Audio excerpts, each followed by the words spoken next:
if you were in charge, if you were at the top of, if you were the ambassador for Australian MMA, and you could put something in place, be it, be it on Channel 7 in prime time, is there anything that you think could be done to bring it to that level?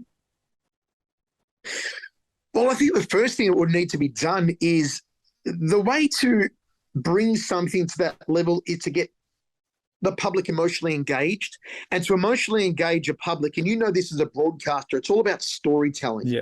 And if you can't relate to people you see on TV and you can't embrace their story, it's very hard to market. And it's something that big leagues and big organizations do so well.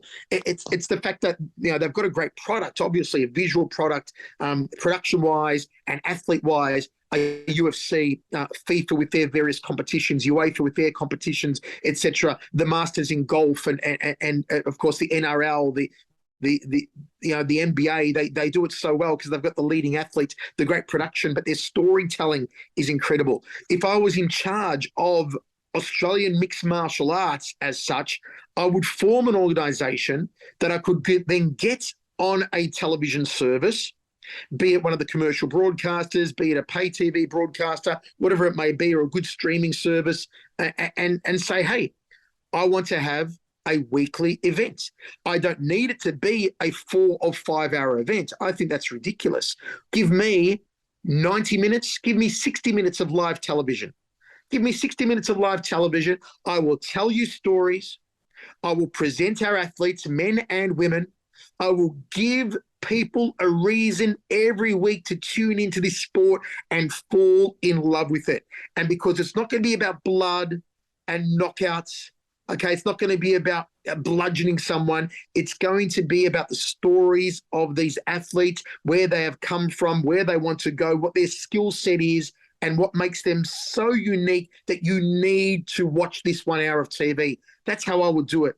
And it's like the WWE used to do back in the 1980s, when it was WWF back then, and they had these larger-than-life characters of Hulk Hogan and Macho Man Randy Savage and Jake the Snake Roberts and Million Dollar Man Ted DiBiase and King Kong Bundy. Well, they were targeting a young audience. So deliberately they would book programming on Saturday mornings after they knew that kids at home had watched cartoons, and then would come an hour of WWF television with these larger-than-life characters. And it wasn't about the wrestling, Mitchell, for us as kids that made us fall in love with it. It was about the characters and the stories, right? We really didn't care who Hulk Hogan was fighting and whether he was winning by his leg drop. We cared about hearing his music, about seeing him rip his shirt off. We cared about taking our vitamins and saying our prayers because Hulkster told us to do that. So we were emotionally engaged with him. And we need to get that emotional engagement to our fighters to be able to bring about the same effect and get that constant, stream of content, so we've got eyeballs on us in a constant fashion.